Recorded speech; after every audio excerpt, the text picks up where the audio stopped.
Welcome back to the Farm to Table Show. Today we dig in a subject that is increasingly urgent: regenerative ranching versus the conventional industrial agricultural model. For decades, the mainstream has favored large scale monocultures, heavy chemical use, confinement systems, and economies of scale that often externalize cost onto the soil, health, water, biodiversity, and of course the rural communities. But more and more farmers and ranchers are asking, what if we let nature lead? What if our animals, pastures, and soils work in harmony instead of in opposition? We've seen some compelling voices in this space. Judy, for example, has made a name for himself by embracing intensive rotational grazing, mimicking wild herd movement, and putting soil health at the core of his system rather than as an afterthought. He's openly shared both successes and failures, how he started the journey essentially from zero, how he's built a multi farm operation, how he's inventing or adapting tools like unrolling hay instead of feeding in feeders to reduce waste and improve efficiency. But regenerative ranching is not a one size solution, and every farm has its context, climate, land history, capital, market access, local culture. What works in one place might not directly translate into another, but success often comes down to adaptability, observation, and perseverance. So today we're privileged to have with us Rich and Shelley from Air2Ground Farms, with, who have taken a bold leap forward toward regenerative, holistic food production. We'll explore their journey, the challenges they face, the mindset shifts required, and where they see the future of farming heading.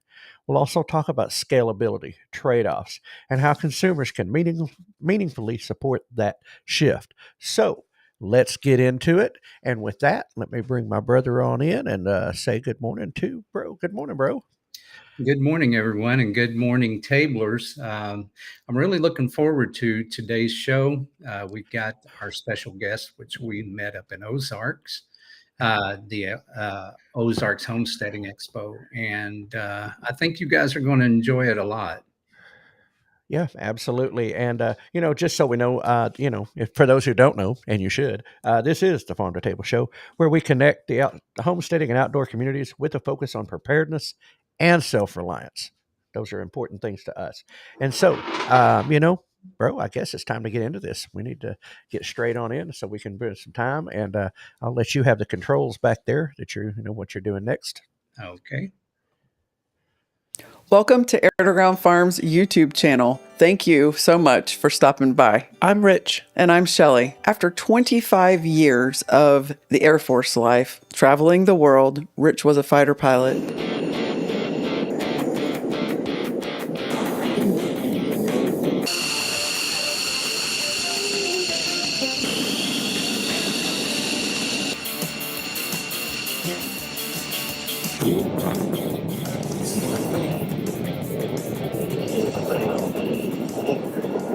And a staff officer in the Pentagon for 5 years, just before we did what we're doing right now. We moved to the Ozarks of Missouri and bought some acreage and built a farm. All I can say is, wow. I know, right? So with that, I think we need to bring Rich and Shelley on. Absolutely. Let's bring them on in. Yeah, let's get y'all on the right. Get y'all on the right. There we go. He got it. Good morning, guys. Good morning. Love that intro. That is just It's a little surprising. We weren't expecting that. yeah. Well, it was so good. We just had to, take it. But anyway, so man. We'll get into y'all's stuff here a little bit later. We're just kind of going to jump right in. Y'all do a lot, like I said, of the regenerative ranching, regenerative farming methods, and even layering with multiple crops. Tell us a little bit about the farm side of Air2Ground. So we have 160 acres, and we're in Ozark County, down in very southern part of Missouri. We have beef cows and dairy. Our beef cows, we've got about 35. We have a couple of cows in milk right now. We have about 65 ewes and some feeder boys, wethers that we're feeding out. We breed pure registered Berkshire hogs. We have a boar and 5 sows. We have about 15 feeders left from our last farrowing that we're feeding out. We have chickens. We raised about 1,500 meat birds this year, and we have about 230 layers right now. And we're just starting into rabbits. We have a buck and 4 does. Okay. All right. So pretty diverse livestock market there. Sure. And that is awesome. So I'll just ask. I mean, we've been talking about, and in the intro, I kind of talked about, Greg Judy's path and just this difference between regenerative farming versus, the what some say the normal farming, but the monocrop, the monoculture, the commercial agriculture side. What are the core differences, in your opinion? What are the core differences between regenerative farming and conventional commercial ag beyond just less chemicals? Yeah, for us, I think it goes all the way to the heart. And the way we describe that is we believe that the conventional farming is always looking for something to kill. It's about what can we kill to make our job easier. And to us, regenerative farming is about what life can we bring? And we focus very heavily on the soil. And we learned that from Greg Judy. We drove up, we have a Greg Judy, the original Greg Judy bale unroller. Right. We drove up and spent some time with Greg, talking to him about what we were doing. And for us, I think that if you had to just boil it down all the way to a simple concept, for us, it is focus on life rather than focus on death. Okay. I like that. That's good. And I guess that's really kind of the answer to the next question, which is how those philosophies kind of diverge, how they, with each other a little bit. Because, I mean, what y'all do is so 180 degrees opposite of what most people see as farming. Well, monocrop is extractive, Right. and that it's constantly taking. Even whenever you cut your own hay off of your field, you are extracting the nutrients from your property, especially if you haul it off. Right. And to us, the concept of regenerative, to regenerate, it's additive. We're adding biology back to the land that we're currently stewarding. Right. Okay. So, Go bro, ahead. just real quick, I want to talk to the people over in chat just a minute. We do have a poll that we put up there, and it is about regenerative farming, trying to hang He lost it. There we Okay, go. no, and the question is, can industrial agriculture ever be truly sustainable? And if you guys don't mind, we'd sure like to get your input on that. Can industrial, that's what you're saying, can industrial be sustainable? Right. Yeah. Well, I think there are enough chemicals that you can add to it that I believe that the crops would continue to grow. I think what we're seeing is the lack of nutrients, like bioavailable nutrients to the humans that are consuming those crops. So I think the crops will grow, but I don't think that you get the nutrition that you get when you do it naturally. I got you. Good stuff. I like that. One of the frequent, I guess, kind of critiques, if you will, of the regenerative model is scalability or economic viability. What are the biggest impediments, like capital, policy, that make it hard for farmers like yourselves to adopt those practices? And how do you see overcoming them? Well, the first thing is we've discovered, and the likes of Will Harris down at White Oak Pastures, best in the business and doing some of this stuff. Been doing it for a very long time. He really beats the drum of it. It's not scalable, but it is replicable. Right. You don't need 10 farmers farming thousands of acres. We need 1,000 farmers with 10 acres. Right. And that is when you replicate, you also create sustainability, because when you replicate, you are adding more small farms, more diverse farms into our communities. So if we could get more small landholders to farming in this method, then we actually create more diversity and resilience and sustainability across the board. So we don't try to be an industrial model scale. And I think that's where, the detractors often say, well, you can't feed the world this way. And as an individual farm or even a couple of farms, that's correct, you can't. But the idea is learn the methods and then, help teach them so that the whole thing can be replicated so that you don't have to rely on, like we have 4 meat producers that are producing over 85% of the meat in our country.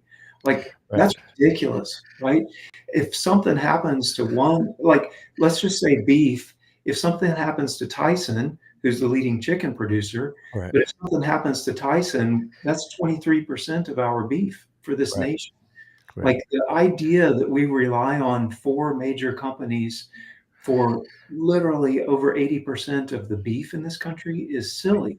So can you scale this? No, we don't look to turn our 160 acre farm into 16,000 acres. Like we're not looking to scale like that.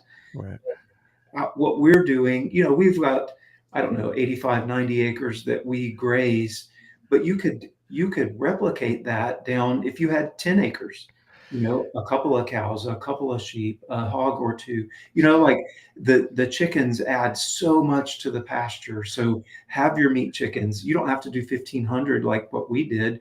Do 50 to feed your family 1 chicken a week. And just that biology that you're adding to your pastures is huge, right? So like the idea that you can replicate this really is where it grows, not that we're going to scale it to some huge.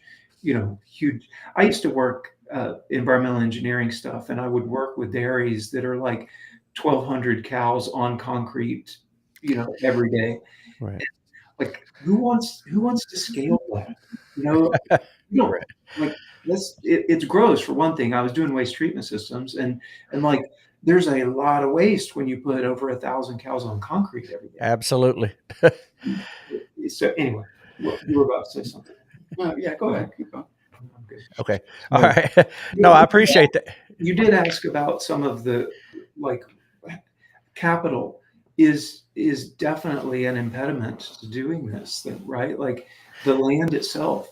And Greg talks about leasing land, and we understand how that absolutely adds to things. But even that, just having, the fencing, the polywire, the step-in posts that you have to replace every couple of years, like just the initial capital and recurring is definitely an impediment. Well, not just, I mean, if you want to bootstrap it, we've bootstrapped this operation. All of the capital has been in-house. That said, we did go to the FSA, to the USDA, and say, hey, is there, can we get we've got really great credit. We do good business. Can we get a loan for, this is what we're doing? They're like, that's really niche. And basically didn't really, I think then we could have got something, but it was like, they didn't really want to talk to us. If we weren't doing something at a commodity level, they were not interested. They would have loaned us money to buy, a few hundred acres. Mm-hmm. Right. They would have loaned us money to buy hundreds of head of cattle, right? Like if we were talking, we need $500,000-$600,000 to buy our replacement stockers. Right. Then we could have gotten that loan. But, we need $40,000-$50,000 to help with operating costs. They were like, yeah, no way. That's not what we this do. is. Yeah, that's not. And so access to money that farmers typically have access to in this business is less available in for sure. In our experience. That doesn't mean it's not available and somebody might not be able to secure it, but in our experience, it was going to be a hurdle that we probably weren't going to clear. Right. So Rich and Shelley, what year was that you were trying to get that?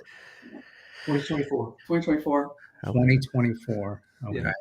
Well, that was still under another administration. And I remember at the beginning of his administration, he signed an executive order that was to deal with smaller farmers and to try to help them.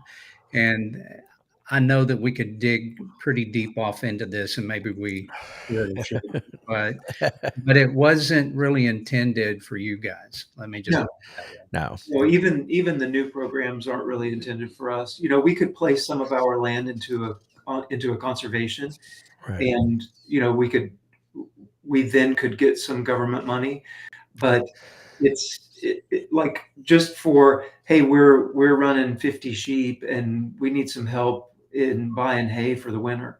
You know, we're running 50, 60 sheep and 35 head of cows. We need help for hay. You know, that it's just not there. Right.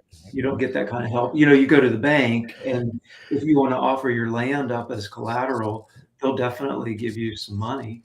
Right.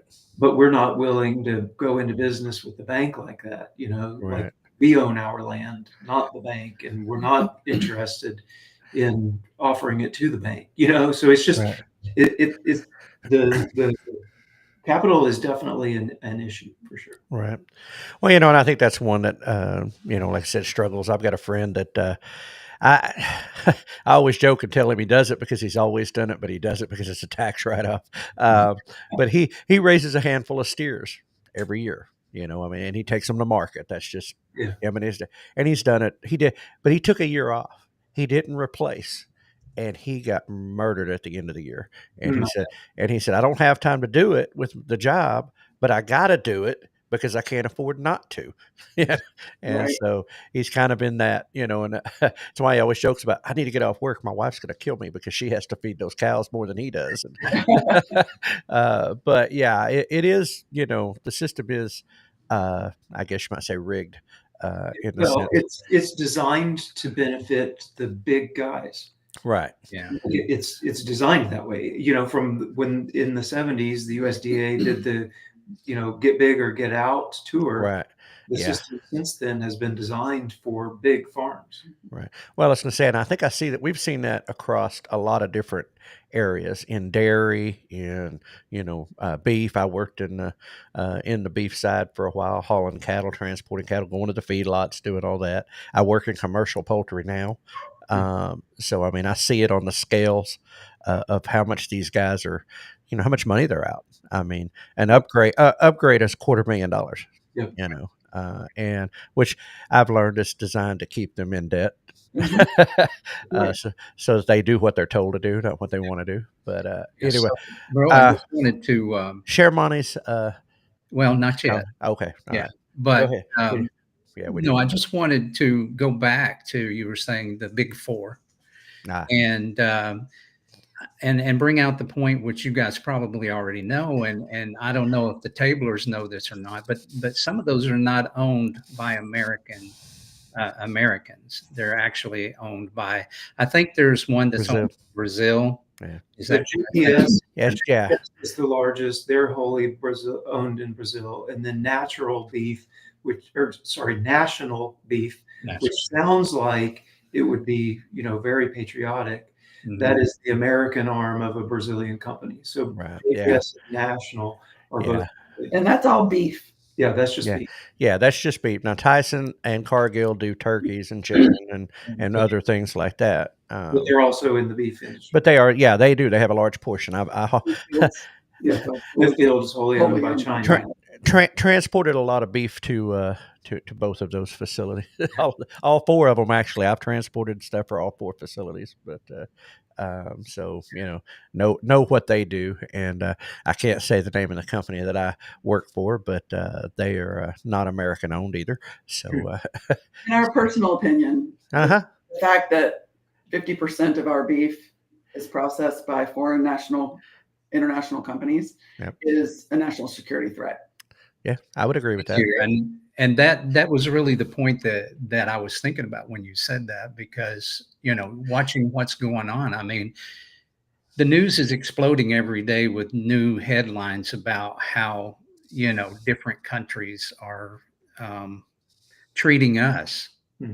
And they've used us in the past, and it seems like that they're playing chess while we're playing checkers in America. Right. but yeah, I would agree with that assessment that, it is a national security threat. And, it's, we need, I mean, it doesn't end everything, but we need more, I think, attention to that. And I know, like down here in Arkansas, we passed a law that no foreign countries can own property, and so they actually had forced some companies to divest the ownership, and I think we need more of that we get control back of these things, and put it back in the hands of the beef producers that used to run this country. We've done a lot of shows on beef. So we Just have a million regenerative farmers. Right. Yeah. Yeah. So in the early 1900s, we had 6 million farms in this nation. Right. Now we've got like 1.7. Right. Right. So like there's a huge reduction in the number of farms. So when the USDA did their Get Bigger, Get Out tour, like it worked, right? Right.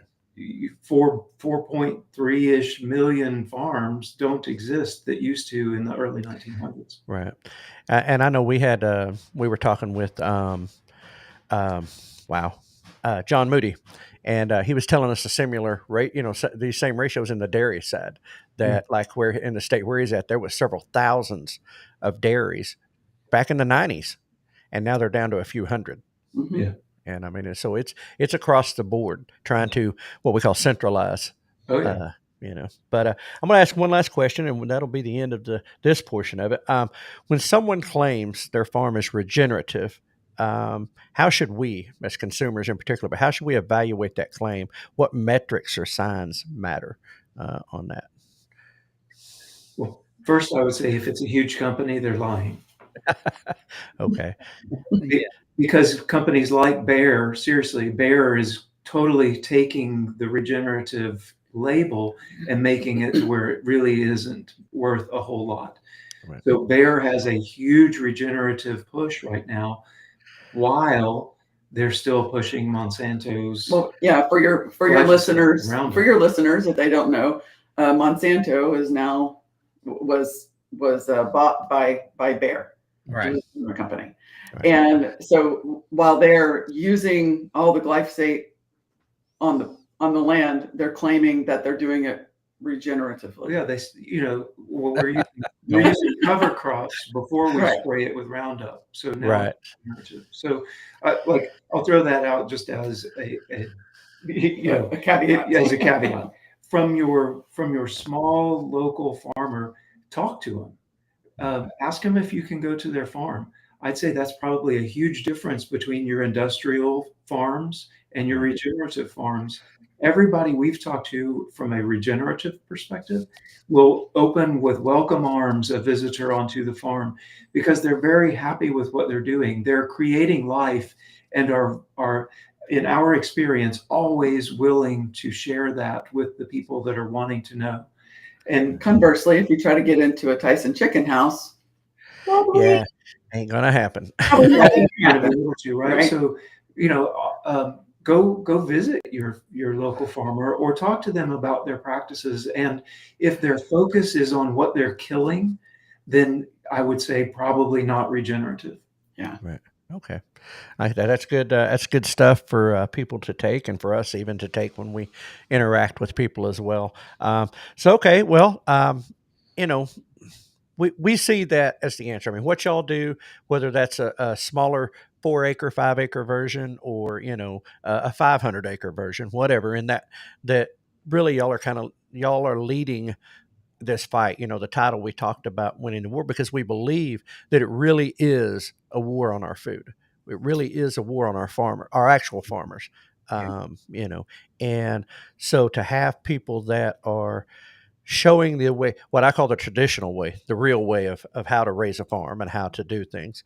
We've got to have y'all guys out there doing it. And the fact that you got a voice too is even better. We're not doing anything new. Right. We just went back in time a little bit. That's how I feel about it. Right. The way our great grandparents did it. Right. And, and I agree with that. We just did an event, the Oklahoma Homestead Rendezvous, and the motto this year was a quote from a friend of ours, Dwayne Hall, who said, "We're bringing the past to the present for the future." Oh, that's good. Yeah, that's what we said when we heard it the first time. That's good.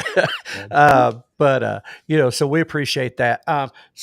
Folks, listen, if you're thinking about doing this, if you're not already, look into the regenerative model, adapt it down to fit your size of land.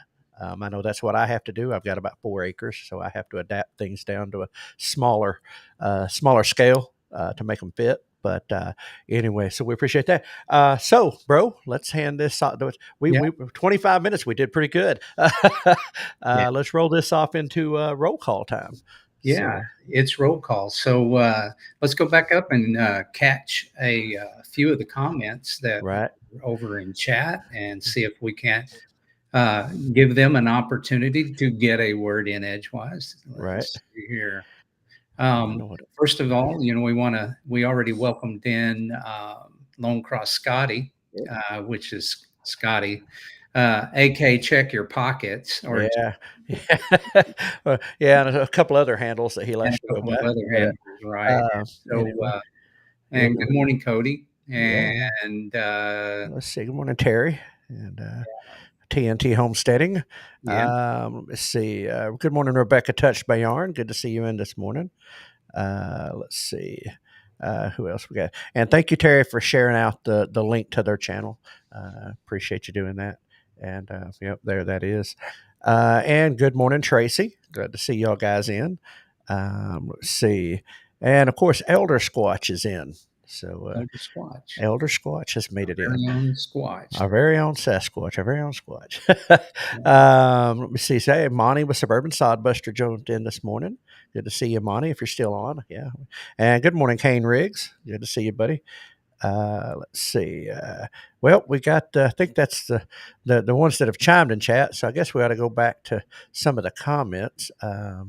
Let's see. Where was that one I seen? This was Monty's from Suburban Sodbuster. It's a wonder to see how the old ways of doing things in agriculture, as well as I see in beekeeping, are now seen as controversial, niche, and unworkable. Right. Interesting, isn't it? Yeah. But let's see. See. Of course, Terry, I know where he lives. So yeah, he's an area with huge wheat, corn, and soybean fields, and that's Right. the predominant. That's the predominant down here. Where he lives about a about an hour east of, depending on which way you drive, about an hour west of us, and yeah, it's a lot of that cropping going on. Let's see now. Tracy and Tim, they're up in Ohio. Says their locals are struggling because of high cost of feed, machinery, etc. Dalton Farms just had a post about why farmers are leaving their fields. So really, yeah.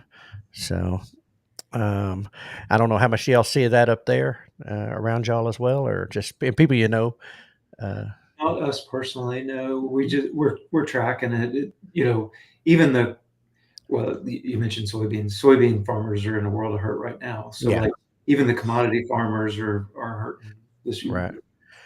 Yeah, I've seen that, and of course, I mean, there's, they're talking about throwing money, but, I don't know.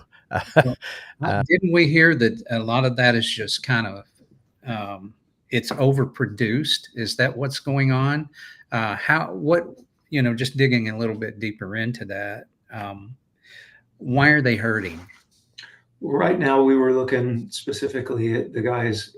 It's Michigan, right? The guys that were in Michigan, 95% of their soybeans that they produce go to China, who has bought $0 of soybeans it was this Michigan, year. But it was a northern state. It was northern state. It was North Dakota. North Dakota. Sorry, it was North Dakota. Yeah. 95% of the soybeans produced in North Dakota go to China. China normally buys about $12 billion of soybeans, and so far this year they've bought $0.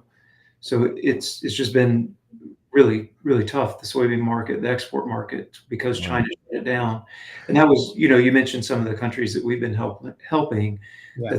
That's been the president's beef with Argentina, is that, we're helping them, bailing them out with their financial stuff, but yet they're selling China soybeans at a reduced rate, while our soybean farmers are getting nothing out of a crop that they would normally be getting, over $10 billion for. Right. So are they counting on farm subsidies to survive? They're hoping. They're hoping. So they're proponents of the farm bill. What's going on in there with subsidies, farm subsidies, and things like that. And so I know that opinions vary. And I'll say something a little controversial to some people, but Greg Judy's take on was get rid of them, get rid of the farm subsidies, and he quoted New Zealand's model, which they overnight got rid of that, and now you have a lot of these farms that are exploding inside of that because people. I have a belief that people will find a way. They get creative when they get hungry, and I don't want anybody to go hungry. Don't think I'm trying to be cruel, but sometimes unless that pressure is put on people, then they don't make the changes that maybe that we need. Okay, so what we're talking about here is saving the monocrop. Yes. People, all right, and the question comes up: should we do that? And I don't want to see anybody suffer, but let's be real. I've heard stories, and so have you, most likely, to where and I know it's true here in our local area because we know some people personally. Bro, you were saying that the other day, or no, actually, I think you were saying that in the interview with Greg Judy, Maybe. That that people were intentionally letting failures happen to get the insurance, right? And so, Yeah, it was basically they made more money if they lost their crops than if they went to market. And yeah, Wow. yeah, We don't disagree. and but anyway, I'm going to move on. Elder Squatch, when we were talking about Monsanto's, not just Monsanto, but 24D and many other synthetics, possible cause of major health problems. And which brings up our brother Scott, who's not with us today. He worked in a lot of the industry where they sprayed things like that, and so he was around that industry for a long time, and so he understands a little bit more. Terry with TNT Homesteads, I think the bigger they get, the harder it is to keep up with, so it needs more and more machinery and shortcuts. Just his 2 cents on that. So Yeah, and that's like if you want to take the side of the monocrop farmers, like the soybean farmer, their combine is over $1 million. So the capital investment into that monocrop is huge. And if you then can't sell that one crop, that $1 million machine is worth less, right. literally. And we were in doing some research. There was a farmer who decided, okay, soybeans aren't cutting it. I'm going to grow whatever else it was, monocrop. But then his huge combine machine, like the front of it didn't work for that crop. So it's another $250,000 investment to change his crop, and so like when you're looking at, we talk about capital intensive, but nothing like that, right? Yeah. These huge farms that are doing the monocropping, those things are, like they're seriously capital intensive. Like what you're talking about with your, industrial chicken houses, Right.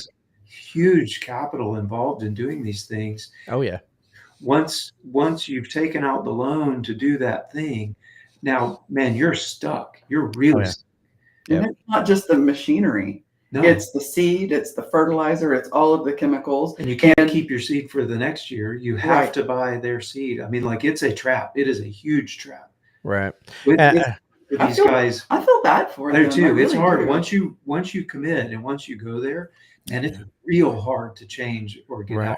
So maybe that's where we need to, as far as government programs, we think that instead of continuing to subsidize what we're doing, let's help them. If we have to financially, let's do that. Let's help them get out of the trap.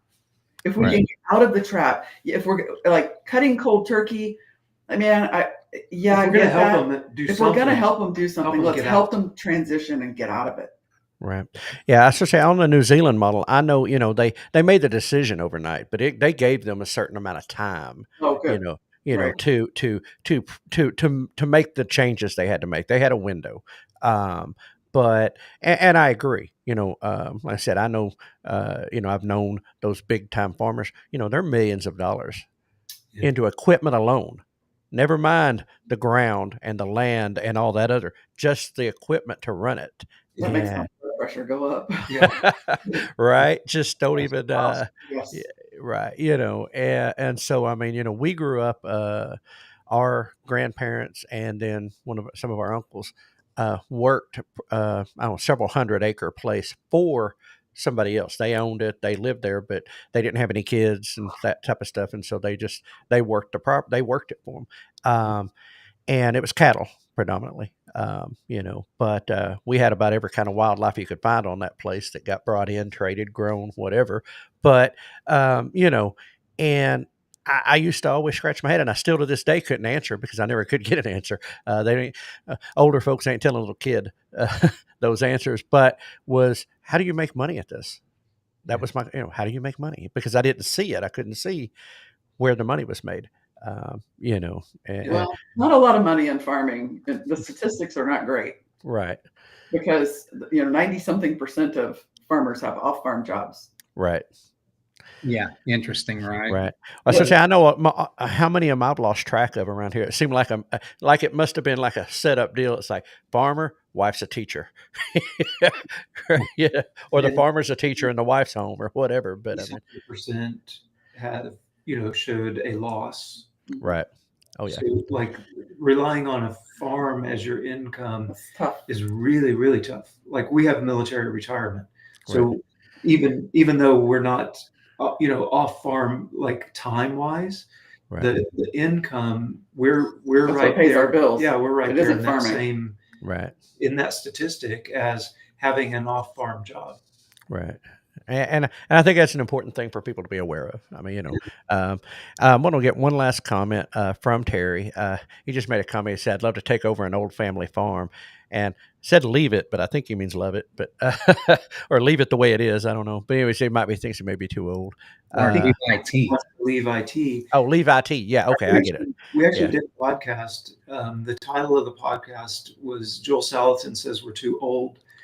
And we talked about it quite a while because we were right at 50 when we decided to do this. And Joel says anything over 35, that's too old. Don't start. You got to partner with somebody that's young if you want to do that. And we're like, no way, man, we're going to do it. And we're going to do it by ourselves. And like we grew fast.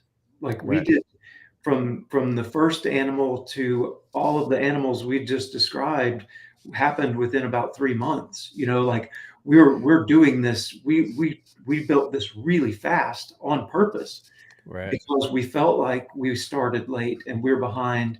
And although we look up to Joel as a guru in this whole arena, we've disagreed with him and said, on this case, Joel, we think you're wrong. We're going to start it older, and we're going to make it happen. So I would encourage, if somebody's interested at all, do it. Like, don't take your time at it. Like, do it. Right. But do it on your scale. Right? Yeah, sure. Do it on your scale. Right. And we don't know that we have the scale right. Right. Oh, no. Well, on our farm, right? Like that's a constant conversation between us. Sheep are a hard business for us. They in this area of the world, they like to die, and people don't eat sheep as much as they eat beef or cows. And it's like, so like, do we have the scale right? I don't know. We did 550 chickens last year. We did 1,500 meat chickens this year. Like, is that scale right? I don't know. So like, I think the scale discussion is a huge ongoing discussion But in farming, you can read all the books that you want, but experience is the best teacher. Right. And failure will happen. Right. But the best thing that we can do is just get out there and put your boots on and try. Yeah. Right. And so, I have an additional question. I know we need to move on into the spotlight section, but do you guys think that debt is the way to get into farming, or should a person try to do it as they can when they can? Avoid debt if you can at all. Right. So understand it's a tool. Like it's a tool. I get it. We are new to business ownership, right? Like we're a 25-year military family. So, and I am learning now how businesses can, utilize debt to their advantage. So I would say from a business perspective, I don't know I would say find a business guru to talk to from a homesteading, self-sustainability, self-reliability perspective. Debt is a trap, and once you get into it, it's really hard to get out, right? So like we have this constant push-pull personally between we want to be able to sustain ourselves and want to have a haven in the case of bad things happening.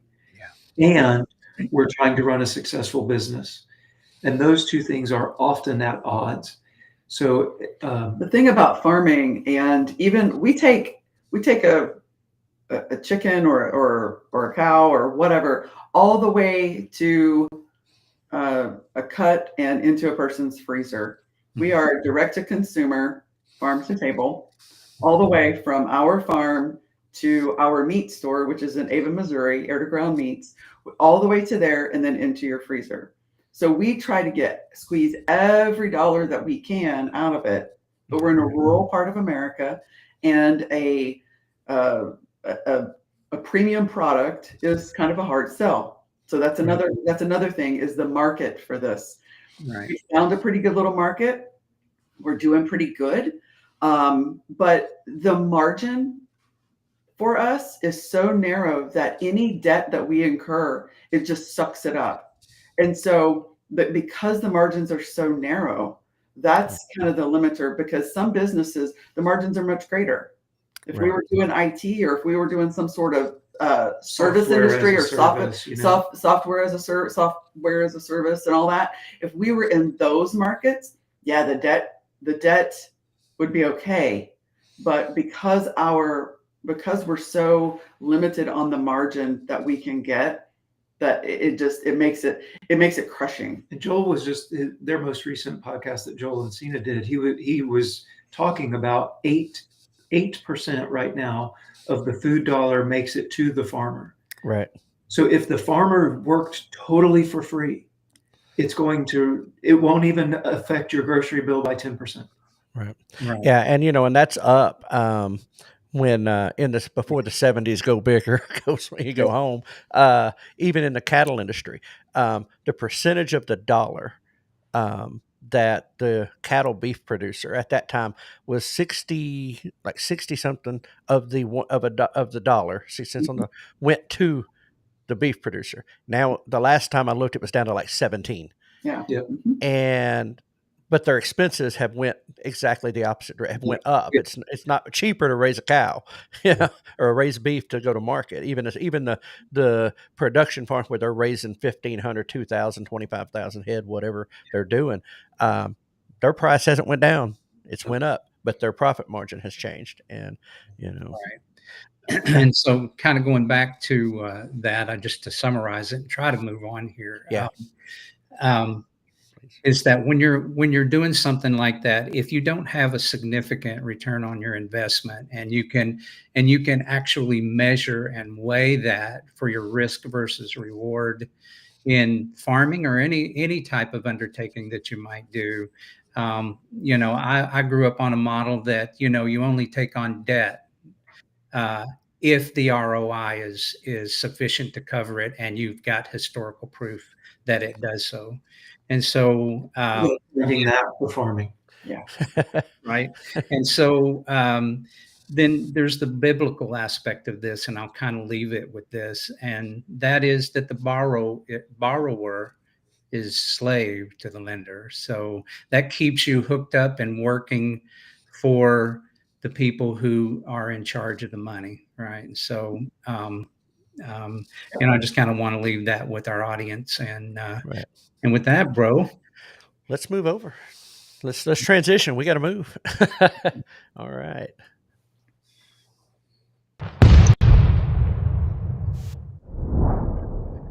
All right. We're going to go straight into it. The Duster Mud podcast is Duster Mud because we live in Southwest Missouri, and when it rains, you have mud. And when it doesn't rain, you have dust. Those are our two options. So we thought, what better name dust or mud.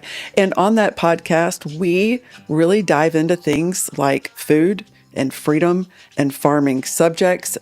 We talk about all manner of subjects within those three areas. Food is extremely important to us, high quality food. We live a ketogenic lifestyle, and proteins are really, really important. The proteins and fats are terribly important to us. So we focus a lot on food, and so we talk about a lot of issues dealing with food. And freedom, after 25 years of working for the United States Air Force, freedom is a big deal to us, whether it's freedom to, well, whatever your freedom is, that's what we want. Right? To us, we believe that land ownership and self-sufficiency are the foundation to freedom.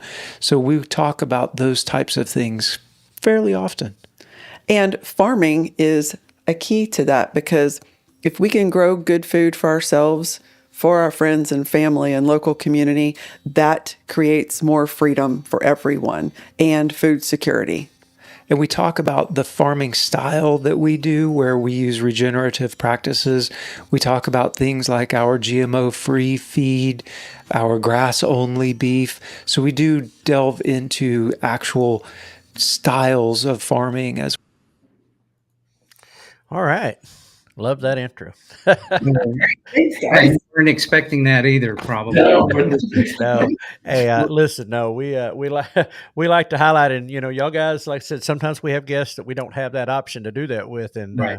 but y'all guys did such a good job of telling about yourself that why let our words get in the way. And so in this particular section, which is our favorite part of the section, in as much as we get to know you guys better, and the people in chat and the people that will watch this later on, our replay crew that comes in, it allows them to get you guys to know you guys better. And we generally start this off with a shot across the bow, if you will, to see how you handle pressure, Rich. Yeah. Should be pretty good here, I think. Yeah. So here's your question. All right. Did you find it? Did you lose it? Yes, I did. What cockpit habit or Pentagon lesson shows up every single day on the farm? Cockpit. Probably what I would call flying induced Tourette's. You say Tourette's? Yeah. Yes. Yeah, we have truckers Tourette's too. We Yeah. understand. So as a fighter pilot, perfection is what you strive for, and you debrief to whether or not you reach that perfection. And it's a very hard habit to get out of. And when you're dealing with 1,000 or so animals at one time, perfection is impossible. And I'd say that the striving for perfection and then debriefing towards perfection is something that isn't necessarily always great for family life or married life, but it's a hard habit to break. Oh, yeah. Right. I can only imagine that. And, like I say, in this section, we're trying to get to know you guys better. So this next section is called One Important Thing. And so if you could kind of break down this particular statement for us, which is freedom starts with, or fill in the blank to this, land ownership, self-sufficiency, or community food security. Self-sufficiency for me. Okay. Yeah. We're fiercely independent people. We're Gen Xers, we were raised on the water hose water, Right. and go outside and don't come back. So we had to learn when we were growing up how to be independent, how to be self-sufficient. The cereal was on the bottom shelf, right? So we could all reach it. Right. And we are so independent, and we believe that self-sufficiency, if we can take care of ourselves, we're not a slave to somebody else. We're not dependent on somebody else coming to save us, because they're probably not going to. Right. And so the self-sufficiency aspect to the concept of freedom to us is paramount. Yeah. So TNT over here was talking about Go Gen X. That's right. Yeah. I'll ask this. It's not, it's a sub question because of spent a career in the military myself. The transition from what y'all did for 25 years, Going Mach 2. that transition to this new phase, this different. I mean, I know what it was for me. So, I mean, how was that transition from the military regimented lifestyle? Everything has a certain way about it. Everything is done a certain way. There's a rule and a regulation and a counter rule and regulation for everything. Yeah. To now, you're on your farm. It's you and your wife, and y'all are making this life, but there's no rule book. Yeah. There's no that military support system is gone. Yeah. What was that like? I'll use a homeschooling example. There's a concept called unschooling, and they talk about how to get a child from public school to unschooling, and they need a month for every year that they were in school, public school. They need a month of unschooling before you even talk to them about school at all. And I feel like that was a pretty good rule of thumb for me as well. For every year I spent in the military, I think I needed a month of no one tell me what to do. And like I warned my family, like we talked, like everybody, like, don't tell me what to do. I didn't cut my hair. I didn't shave. It was I needed time to just be in my own mind, do what I wanted to do. Literally don't tell me what to do, So I think that was an important transition period for me, and transitioning out of the military and into self-employment, business ownership, farming allowed me to have that me time to where I could make that transition, where I had every opportunity to transition out into huge defense corporations. Mm-hmm. And I wouldn't have had that opportunity, right? I would have just gone to somebody else telling me what to do.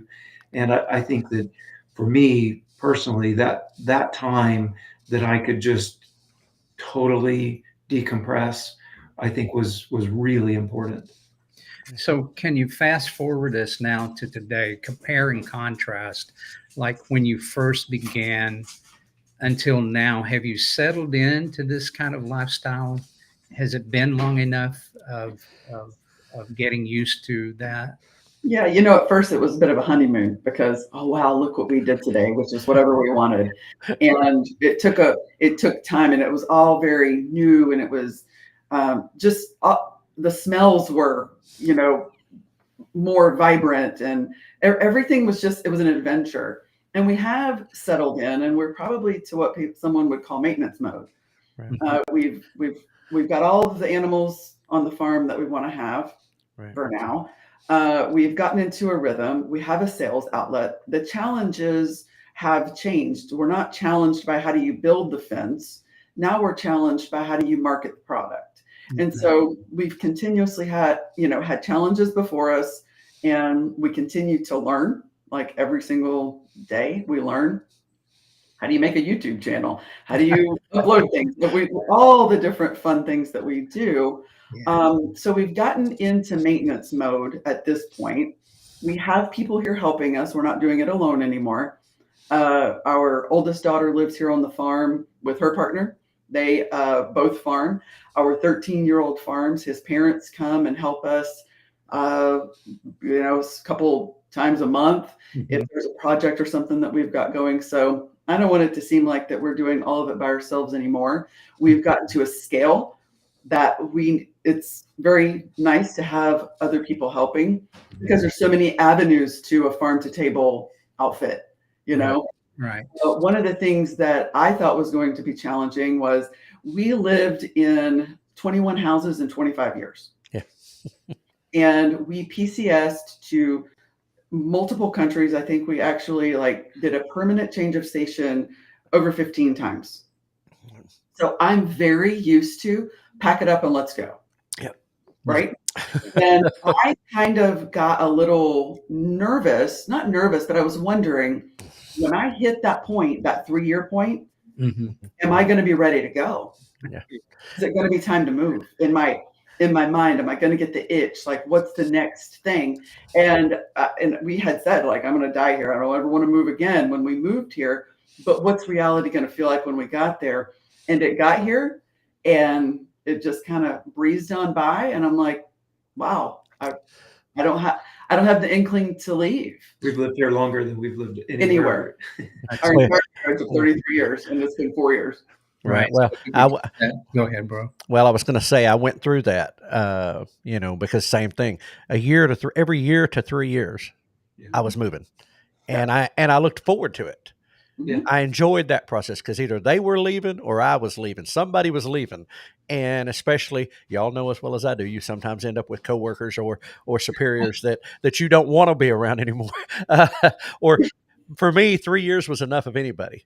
Yeah, So it was like, you could make friends and be like, well, if it doesn't work out, we know we're going to move. So right, we moved to this area. Honestly, we were very slow and very cautious in the relationships that we built Mhm. because we knew we weren't going to be able to leave. So we've been very judicious in the church that we chose, or just our friends and relationships, because this is going to have to last. So we want to make Right. sure that they're good ones. But I will tell you, at about the 3 year mark, yeah, I had that itch. I was like, I was ready. That was probably when I had met my wife, and we were living in the house that she had, which we still have that house, but we were living there. Now she had been living there for a long time. She had not moved like I had, and I was like, I was already ready to go. I was ready to go. I was ready to go, and it took. It was 10 years before we bought the property we have. Well, we've only been on the property for 2 years. So, we've had it since 2019. So that's a lot of years, and that's still in that one place where I'm itching, you know. And I had to learn how to stay at a job Yeah. Mhm. instead of, okay, I'm moving. I might stay work for the same company, but I'm moving, and I had to learn how to do that. It was a big Well, transition. I can tell you, talking to Ryan almost on a daily basis, especially throughout the week and doing the show and talking about where we're going. That conversation comes up a lot about where he wants to go next. He wants to get out of the seat, driving a truck. But anyway, you were talking about you now moved into maintenance mode. Can you kind of take us through what a day looks like for you guys? Well, we wake up early, have our coffee. It varies on what time we go outside, just based on the sun, because the animals aren't really going to starve to death. People think that you got to be out there, before dark, but look, we are partially retired, and we say you'll get fed when we get out there. And so Rebecca and Huck, they do the milking now, and Rich and I will go out. We start loading up feed. All of our feed is carried around in 5-gallon buckets. You cannot have enough 5-gallon buckets on a farm. I've heard that before. Nope. Yep. We load up all of the different animal groups of feed, and maybe Michaela, off she goes on a side-by-side and starts delivering food to everybody. Everybody's back in the house and done within, it's not chicken season. When we're moving chicken tractors, it takes a little longer. But we're back in the house well under 2 hours, everybody out and back in under 2 hours.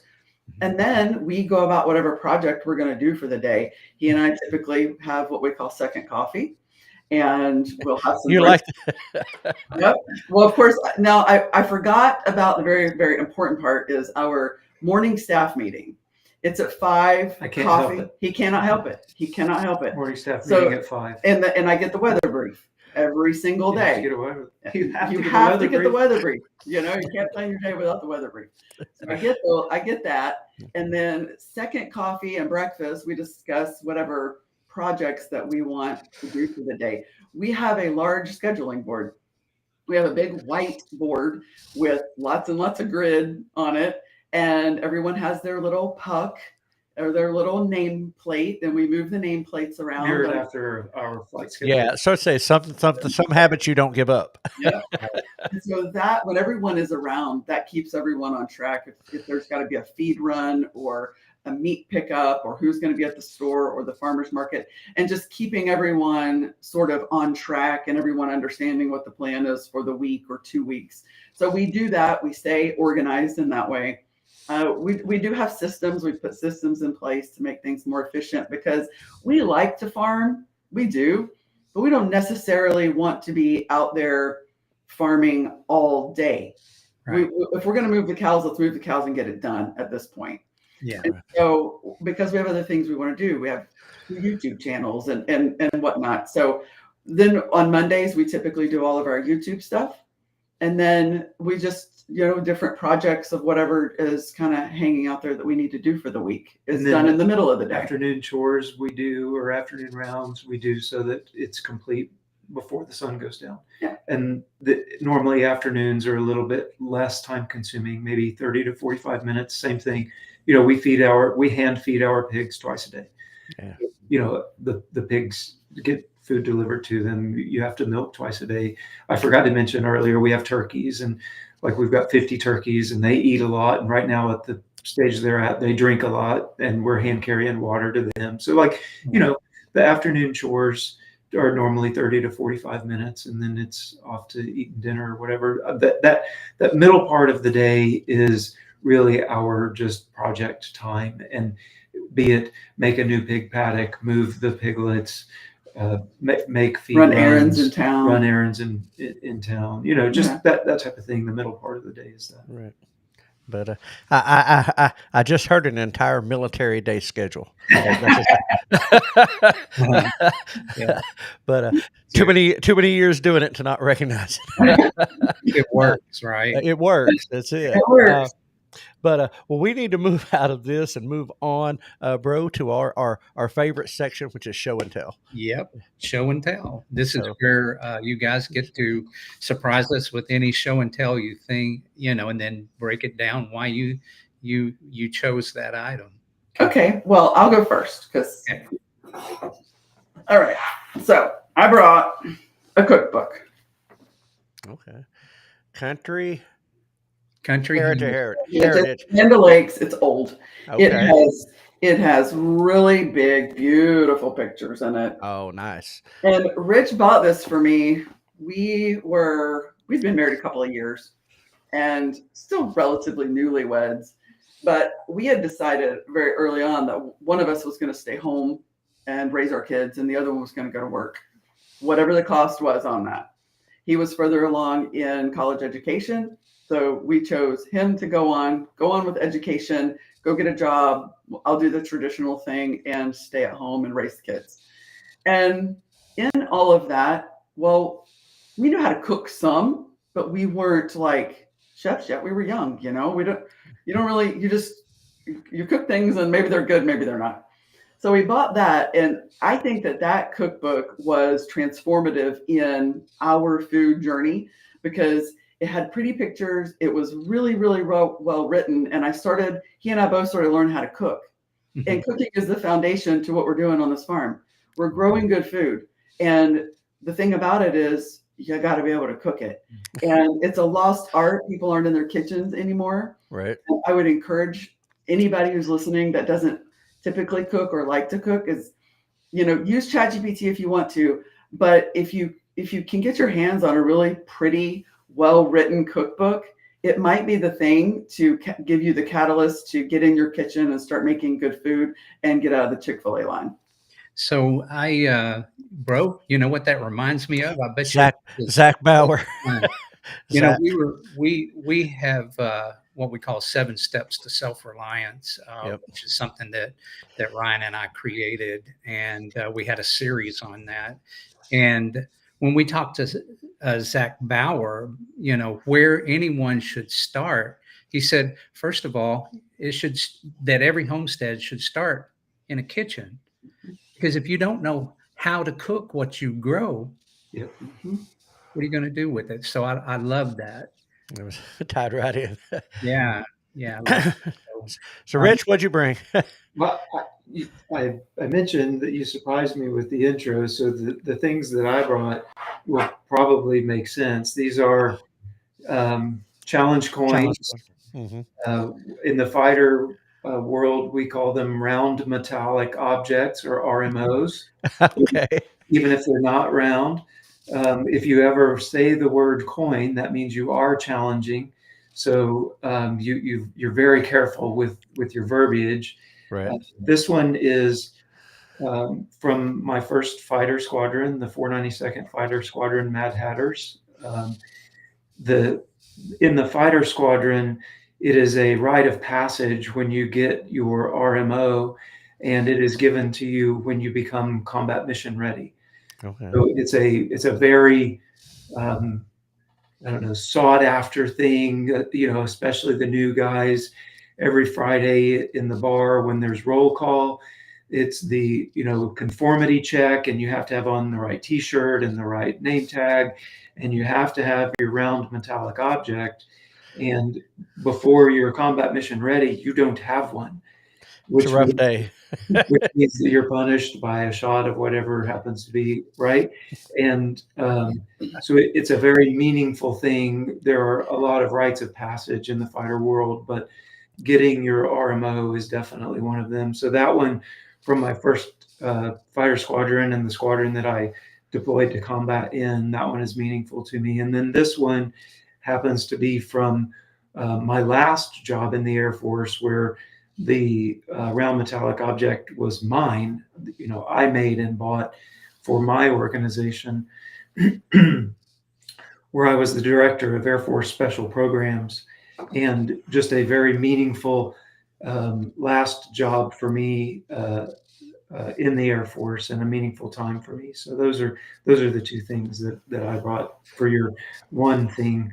Well, no, that is awesome. For me, that's you're coming back home with that. I mean, like I said, we had our challenge coins for everything, and in fact, if I whenever I get everything out of storage, because we're still renovating the house, but I have a box that has a lot of them in there, and all of them are nice and pretty, and I've got some from deployments and all these different things. But in the Army, there's the air assault badge that you earn, and when you go through air assault school, you get the round metallic object for that, and that thing is beat smooth up because I carried it every day for That's right. one, because you had to have it. Okay, I'm sorry. I'm going to Dwayne. You have a terrific day, and give Pat a hug, and y'all have fun working the goats. Anyway, that thing was beat up because it was constant. And instead of just like holding it up, somebody would drop it. They'd drop one on the ground. Yep. Well, you had to drop yours. And if you didn't have it, it wasn't alcohol involved. It was a whole lot of pushing ground. Oh, yeah. Yeah. But yeah, so that one's pretty beat up. It looks pretty rough from a lot of being dropped. I was stationed in Fort Campbell, Kentucky, which is the home of air assault, and so that's like you couldn't go anywhere without having to drop. So yeah, so I get the coins, and that is totally cool. And I love the flag, the artwork behind y'all guys. That is Thank you. Yeah, I was going to compliment you guys on your setup there. right. That is. But I had to ask one question to Rich. Okay. Do you ever miss the jet flying and that sort of thing? Do you have an outlet? I mean, do you still want to go fly? Do you have a private plane that you deal with, or you have friends that fly? I miss it desperately. The outlet, I would say, is our second daughter, Hannah, is currently flying the F-15E in the same squadron I was in, the 492nd Fighter Squadron. Cool. Having that ability, like she calls and chats with Dad about whatever's going on and what upgrades she's in, and how do I dogfight a helicopter, and so I do get to have those. My brain stays engaged a lot because of the conversations with her. I miss flying. I miss the camaraderie, the brotherhood and sisterhood that you have in a combat unit is a very tight bond. So I miss that. I don't fly civilian. I have flown once since we got here in Missouri. I like it. I love it. It's just I don't have a whole lot of time for it, and it's not cheap. So Mhm. you know, I would love to fly more, but I don't. But I do very much miss it. Right. Okay, first of all, very late stage of my life, I had a bucket list item that I wanted to do. I wanted to work for the airline industry, and so I did. But I was a little too long in the tooth to become a pilot, although I had pilots telling me that I should go for it. But I just no, I don't want to do that. So I became a flight attendant instead. So I know that after the C word came and went, that made things very difficult for me to continue into that. So I stopped. But I look back on it and I know that I miss taking off, landing, all of that stuff. I mean, it's just there's still a little bit of a thrill in me, and in my YouTube feed, I'll get things that they'll feed you what you like, and so Yeah. I'm watching pilots land. I'm doing all of that kind of stuff from the cockpit view Yeah. and all of that. And I was going to ask you, out of my own curiosity, was it hard for you to go from being in a jet to just a regular aircraft? Because you're Oh, flying like fast. as a passenger or as a pilot? No, as a pilot. Yeah. No, it was like the Air Force really does a great job of stepping you up. So, I got my private pilot's license first in a Cessna 152, and you go from there to the next thing to the next thing. So by the time you're in an F-15E going above the Mach and operating the radar and the targeting pod, and, you're doing all of this simultaneously. Your brain has been Your wired. brain has really been built up to do that. And then by the time I flew civilian again after that, Mhm. it's calm, right? Like I love to fly. I love being in the air. And so instead of being hectic or like hair on fire that you might get from a fighter, it Mhm. was more just calming and being able to enjoy being in the air for me. Okay, well that's good. It's just from a standpoint of somebody who is least in the industry, a flight. It was Yeah. just a big curiosity point for me. I'm thinking I would, going from hair on fire to low and slow, or maybe just slower. But yeah, that's really cool. So we need to move on because We do. We are over. we are over, and I kind of felt like we would be with you guys, um, but this next section is called rapid fire, and there's no wrong answer, but it's just a kind of a Fun fun little. thing that we do to. You got something else, bro, that we Nope. need to do before that? Okay. Nope. All right. Are you guys ready? We're Yeah. ready. All right. Dust or mud? Pick your poison. Mud. Mud. All right. Okay. What is your go-to cut from grass-only beef for a keto dinner? Ooh. Favorite cut? Ribeye, but on our cows, man, the sirloins have been really nice. And we eat pounds of ground beef.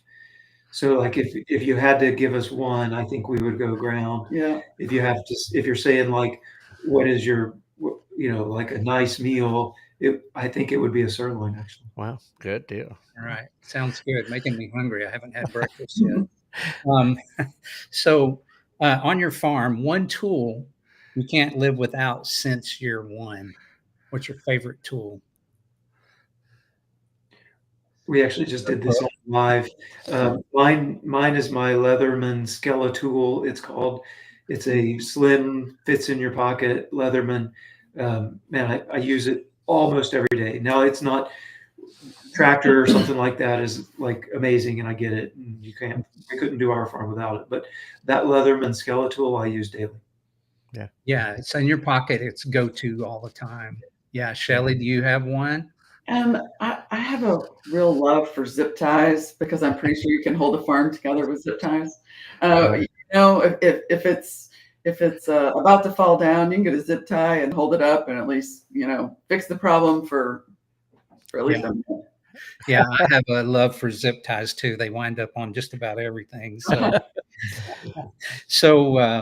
And then lastly, favorite topic you had to research deeply before an episode on social media. Raw milk. What was it? Raw milk. Again? Raw milk. Oh, raw milk. War clam.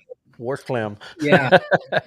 Yeah. Yeah. So, okay. So before we end this up, I want to go over here to a comment from Monty from Suburban Sodbuster. He says, once had an acquaintance who collected vintage aircraft.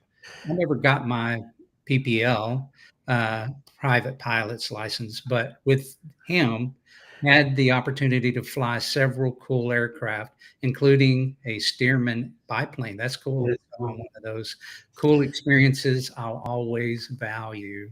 Yeah. Very cool. Yeah. I love that. As a side note, one of my favorite things as an F-15E pilot was getting to fly incentive rides. So much fun, helping someone else experience the whole ordeal. Thrill. Right. Yeah, for sure. Well, how many did you make puke? That's really the no.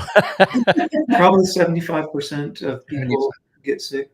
Yeah. It's really hard not to. I mean, it is your vestibular system is really jacked up. I mean, like your Right. body is undergoing something that it's never done before. It doesn't matter if you've ridden a roller coaster or not, and it's difficult not to get sick. Yeah. But and that's the part. That's what I said. I always laugh. It's like, yep, you're gonna get sick. Yep. Yeah, I need to know, do you get a coin for that? Like No. No coin for that. That is awesome. Well, guys, I appreciate y'all hanging out with us and being willing to go along. Love all the information that you shared and getting to know y'all guys a little bit better. So listen, folks, our good friend Terry, one of our mods, has been awesome to share the links throughout the Awesome. chat over there for both Air2Ground Farms and the Duster Mud podcast. So both go out and check both of those out. If you want to get more of Rich and Shelley, they're an awesome couple, and it was good to meet them in person and a lot of fun to hang out here. Very like-minded individuals. I think we could probably spend hours kicking stories and talking about things. But anyway, this has been really enjoyable. Yeah, for us. thank you. This has been great. Absolutely. So, listen, we do. I know y'all guys are busier than anybody, just like the rest of us. We do a thing on Sunday nights. Well, we don't, but there's a group. It's we call it Homestead Sunday, and it's a group of people that go live on Sunday nights. And some of those people are. Actually, no, they didn't make it in here. I didn't see them anyway. But anyway, we're going to be live this Sunday night as well at 8. But and it's just a hangout. I mean, that's really what it starts about 2:00 in the afternoon on Sunday, and it's different channels every hour until 9:00 at night. And Wow, so, that's cool. yeah, so it's all just hanging out. I mean, but what time do we go live? 8:00.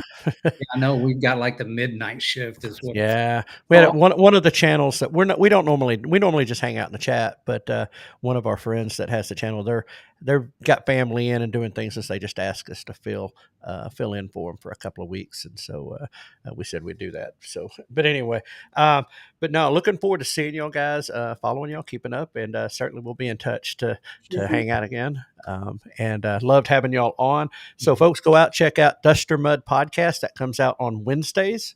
And of course, go to Air2Ground Farms. We like the number 2 thing too. That's what we do. Farm the number 2 table.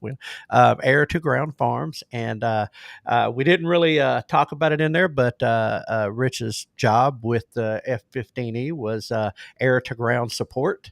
And and we loved seeing those guys show up as the guy who was on the ground. Anyway, appreciate that. Love the name and love what y'all are doing with the farm. And I did see that y'all are. Did I read right? Y'all ship or able to ship now? We do nationwide. Nationwide shipping. So go over there to that. Check out their menu of available products. Hey, support support a regionally local farm. Our And website for our products is air2groundmeats.com. You can get to it from Air2Ground Farm. Yeah, so either air2groundfarms.com, it'll link you if you want to go shopping for meat products, or Air2Ground Meats, and that will take you directly to the meat store. Right. So, and I would encourage you to catch their live, usually on Monday nights. Nights at 6. We have a farm video that comes out Saturday mornings, and the live on the farm channel on Monday evenings at 6. Okay, so that's the opportunity just to catch up with those guys. I will tell you, I've caught the live on Mondays. It's fun. A lot of good questions usually, or good comments on things. So encourage y'all to check that out. Guys, appreciate you. Thank you so very much. Y'all can hang out if you want while we wrap up. It's no big deal. Y'all don't have to leave, or if you do got to leave, it's okay too. Thank you. We got to get into town to go open the store. Yeah. Oh, well, y'all go take care of that, guys. Thank you so much for your time. Thank you. And we'll be seeing you soon. Okay. All right. Bye-bye. Bye-bye.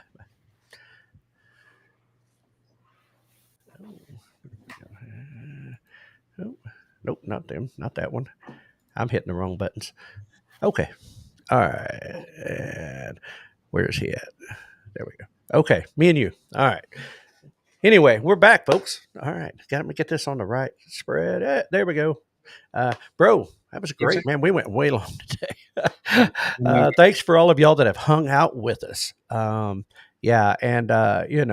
Definitely go like and subscribe to them. They are awesome couple. They're doing it the right way, and they've got a cool story to boot. So anyway, well, bro, anything, or do we just need to move on into wrapping this up and getting out of here? Yeah, considering the time, I think we need to go ahead and roll on out. Yeah. So we'll skip. Do we want to skip all the usual stuff or go through it? Well, would it be fair not to go through, getting the sports take for the day? Well, of course. No, it wouldn't be fair because, I know he's promoted it. So, we can do the redneck weather report right fast. And because everybody wants to know what's going on with the weather. All right. Good morning, Rednecks. It is 61 degrees this morning, October the 11th, 2025. Got a 5-mile-an-hour east-southeast wind, making it feel like it's 59 degrees. Dew point's 57, and we are going to get to 88 degrees today. God bless y'all. We'll see you again tomorrow. All right. So there was the redneck weather report from Jack. You have to go horse get some chicken feed today, as well as re-roofing the cabin Monday. Wow, you got a re-roof, man. You got work. I'm gonna stay away from Terry for the next week now. Be careful, Terry. Be careful. Yes. Anyway, so let me see. Let's go on over. Let's bring in Mr. P. As a matter of fact, he's hanging out back there in the basement. All right. Good morning there, Mr. P. Morning, everybody. How did you doing? Good. Did you enjoy the show from behind the scenes? It was a very good show, very enlightening, and I was just having a good time back here just listening. So cool. Well, hey, listen, it is college game day. It is. What's happening out there? What's the big hit today in the college world? Well, I'm gonna highlight them here in a second. We'll go to the baseball first because it is playoff season right now. So I'm gonna highlight some baseball for the baseball heads out there real quick. Okay, all right. So last night, Mariners and Tigers went to extra innings. Mariners come out and won. It was like 14th inning, if I remember right. Wow. I was up a little late watching that one. So, but to highlight it right now, the Cubs Brewers play tonight. The winner will go on to the NLCS to play the Dodgers. Okay. And so, and then Mariners will play the Blue Jays in the ALCS. I'm rooting for the Mariners because they are the only team. This is a fact. I've looked this up multiple times. They are the only team to have not made the World Series. The only MLB team has not made the World Series ever. Wow. Okay. Yeah. So that's impressive considering they had Ken Griffey Jr. for so many years. Right. Him, Ichiro Suzuki, yeah. Just wanted to highlight that real quick before we get to the college stuff real quick. Right. As far as games, I gotta get a little slate here. We're gonna go over real quickly as I can. So obviously for the local folks, Oklahoma State plays Houston today. Yeah, I'm Cowboys fans. I'm gonna pray for you now. Okay. No kidding, right? To highlight, I've got 3 upset watches games today. Oh, 3 upset watches. Okay. You got South Carolina going against LSU. South Ooh. Carolina's coming in unranked, but they have the offensive power that can sort of overpower that LSU defense. Wow. Okay. And which LSU offense is going to show up today? We don't know. True Second one, Florida A&M. Florida obviously coming off last week beating Texas. A&M is, don't get me wrong, A&M is good. Don't get me They're wrong. real good. But that Florida defense is very stifling to go against. So, and then last one, Ryan, this one's for you actually. Arkansas against Tennessee. There we go. There we go. It's Bobby Petrino's first game at the helm, and if he can actually get his guys on the right track, Tennessee is not going to have a good day. Right. So I appreciate that. Yeah, I'm looking forward to seeing how that game goes. I'm a realist. I just want us to be in the fight.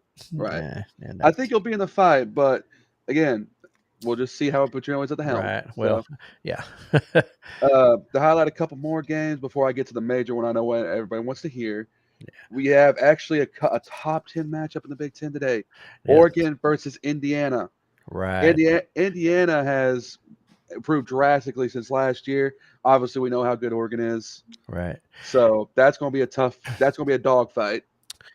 I read something about that this week, and it was Indiana and Oregon. Their points per game and some part of their stats. It's the first time 2 ranked teams with those stats since 1904. Yeah, it is. Yeah. It's going to be a dogfight. Let me tell you.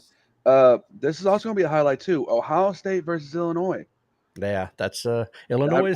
I can't believe I'm saying the Illinois for football, but hey, Brett Bielema figured out how to coach again. He did. So Illinois' offense is obviously high power, but can they break through the stifling Ohio State defense?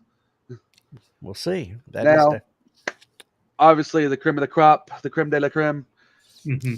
OU Texas Red River rivalry week. Red River rivalry. Say that real fast a few times. Right. I've stumbled a few times already. Obviously, the big question: will John Mateer play? As of this moment, he is probable. He is listed on the roster to play. Okay.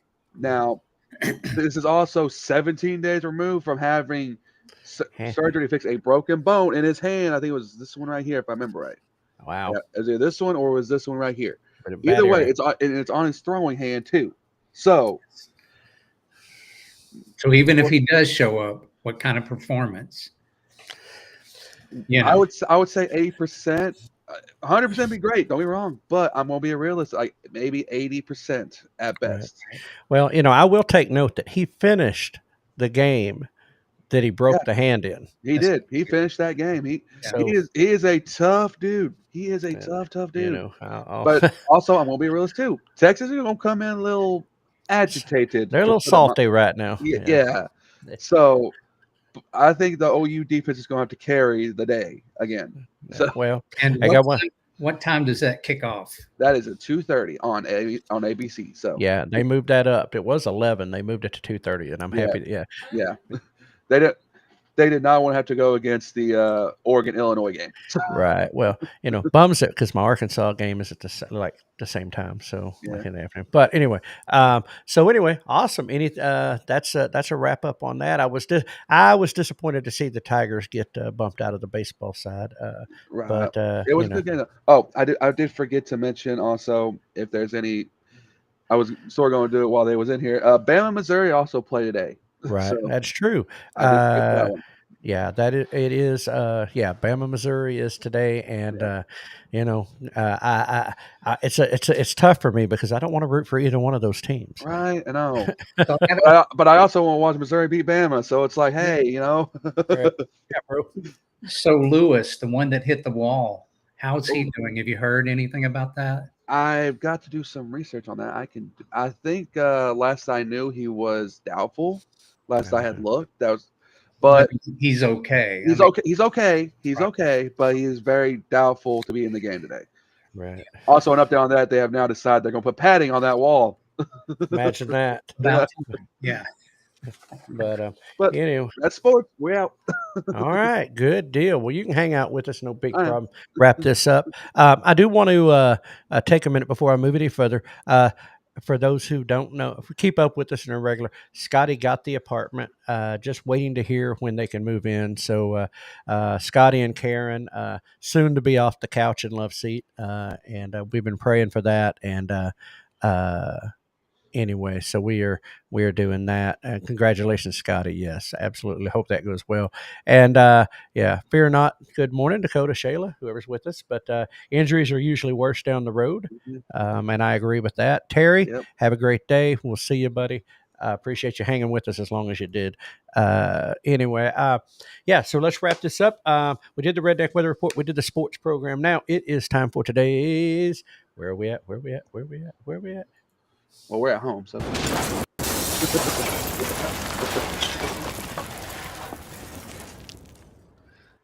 All right, today's Brain Buster. Why is it that when you're driving and looking for an address, you turn down the volume on the radio? You gotta be able to see the sign, man. Just curious. I mean, I do it, so I'm just curious. Oh, I know. Why do we turn down the volume on the radio? You got when to we're- focus at that point. Focus. I guess it's just one of those ones that when I read that, I'm like, that's something I do. So I need an answer. Why do I Yes. do that? You gotta focus now. Oh man. Oh, I kind of do wish they could have hung out for this. This is almost the fun portion, but anyway, it was all fun. I enjoyed hanging with them. They are Yeah, fun, it's good time. and awesome stuff, and they're funny. But anyway, quote of the day. Moving right along. Learn from yesterday, live for today, hope for tomorrow. The important thing is not to stop questioning. Albert Einstein. So, Oh boy. yeah. That's live, practically. Right. Learn from yesterday, live for today, hope for tomorrow. The Yeah. important thing is not to stop questioning. So there we go. That is our quote for the day. And pretty interesting one, I thought. It was apropos for the conversations we've been having this week and some of the things going on in our in our shorts and our videos and stuff. But anyway, let's move to upcoming events. As mentioned, tomorrow night, 8 p.m. Central Standard Time, Homestead Sunday. We will be on at 8 p.m. live in the place of Red Dirt Rooster Road and the home, uh, the Homestead Sunday slot for Red Dirt Rooster Road. They've got some family stuff going on. But anyway, like that, Scotty. That's good stuff. Address focuser. So we will be on 8 p.m. Sunday night in that slot. Of course, Jack with Dyer Family Farm before that. Robbie with the Wild Huckleberry before that. Money Pit Homestead before them. Hippie Callier Homestead. Simple Rebecca Touched by Yarn and Simple Acres. There are all the ones that do their lives on Sunday. So full day of that. So, but we're on at 8 p.m. Next weekend, Louisiana Homesteader Conference, Friday and Saturday, October 17th and 18th in Bossier City, Louisiana. And then I don't have anything else. Good morning, Amy. Glad to know you're here. Yeah, you'll rewatch what you definitely want to rewatch. I think you'll like Rich and Shelley. They're an awesome couple. But glad to have you come in for a minute. Okie Homestead Expo, March 20th and 21st, 2026, Mays County Fairground, Pryor, Oklahoma. And things are happening. Got Dr. Temple Grandin coming in to this year, as well as others, but looking forward to that. Of course, the 10 Killer YouTube meetup, Lake 10 Killer, Oklahoma, April 17th to the 19th, 2026. And so looking, that's going to be a great hangout. It was last year, a lot of fun. But the same weekend, but anyway, no, actually looking forward to this event. Central Arkansas Homestead Conference, April 17th and 18th, Conway Expo Center, Conway, Arkansas. CentralARHomesteading.com is their address. But if you'll just Google machine or look up Central Arkansas Homestead Conference, you'll find them. it is a first-year event. They are still in the process of building out the site, putting things together. They've reached out to a lot of people to have come in, a lot of them from this area, local area. But, our good friend Joel Salatin is the keynote speaker there. Spoke to the organizers on the phone. That is a lock. And so that's going to be happening. That's going to be a great event right in our backyard. May 15th to the 17th, Mid-America YouTube Meetup at Lake Texoma, Oklahoma. Mike and Terry from MT Homestead kind of head that one up. So anyway, looks like that's been a good one in the past. For those out northwest, Modern Homesteading Conference in Coeur d'Alene, Idaho, June 26th and 27th. Out there, big event. Ozarks Homesteading Expo, September 4th and 5th, Marshfield, Missouri. So that's already on the calendar for, we just got done and we're already on the calendar. And speaking of just got done and on the calendar, Oklahoma Homestead Rendezvous, September 25th and 26th at the Southeast Expo Center in McAllister, Oklahoma. So we know we got to be there and be ready and start promoting that event. A lot of conversation going on about that and how to get ready. So that is the events that I have. If you know of an event in your area, or you hear of one and we're not saying it, or you want it said, let us know. Shoot it to us in the comments or whatever, and we'll get it on the list. Anyway, that's what I've got, bro. So, Yep. Looks like it's going to be another busy year.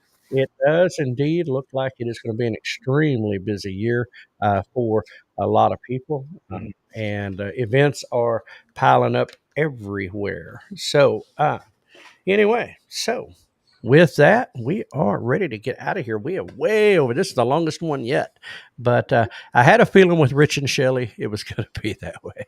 A lot to cover with them, and I knew it would go there. But anyway, so closing thoughts from either of the Mr. P or Keith, bro? No, I'm just looking forward to game day now. Yeah. I know it, right? I know it. I got some other work to do. I've got to put some. I got to put some raised bed planters together today. Get the camera. Don't forget. I know. Don't forget to push play. Well, I'm going yard selling, and then I got brakes to do on a car. So lovely. Yeah. But anyway, and then I'll go hang with friends. So listen to football. So anyway. But anyway, so awesome stuff, guys. Great show. And again, special thanks to our guests, Rich and Shelley from Air2Ground Farm. That is Air, the number 2 Ground Farm. You can find them at Air, the number 2 groundfarm.com or on Duster Mud podcast, both on YouTube. Yeah. That's dust, ER, MUD mud. Right. Yeah, right. Podcasts, they're both on YouTube, so you can go check those guys out. They're an awesome couple doing great things. So, folks, this is the Farm to Table Show, connecting homesteading and outdoor communities with preparedness and self-reliance. Hashtag think outside the big box store, shop local. Hashtag stronger together. Hashtag connect and grow. Hashtag tablers unite. And so, hey, if you're not already subscribed, hit the subscribe button, follow us on Facebook, YouTube, X, Rumble, and all those great places like that. Actually, I don't know if we're even on that one anymore, but but check us out over there on those places. But anyway, if you're not already, share the word. That's how it gets out. Be a blessing to someone today. Remember, it all starts with great people just like you doing this every single day, and we appreciate it. It's all about y'all. So anyway, as we sign off on every show, prepare for the unexpected and keep it local. Absolutely. All right. And next, it's time for Hank. See you later, Hank. No humans were harmed in the production of this podcast.